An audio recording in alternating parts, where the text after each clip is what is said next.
Kotadi kasadi kapso makane kasina oromo ibse mutte isum mafje lubusa dabase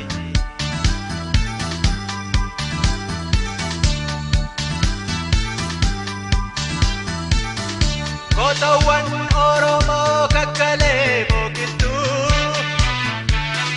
kakada kasada hetu himempitu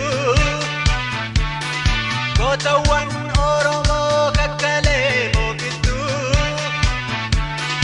kakada kasada hetu himempitu Ishibere summa kanisene maire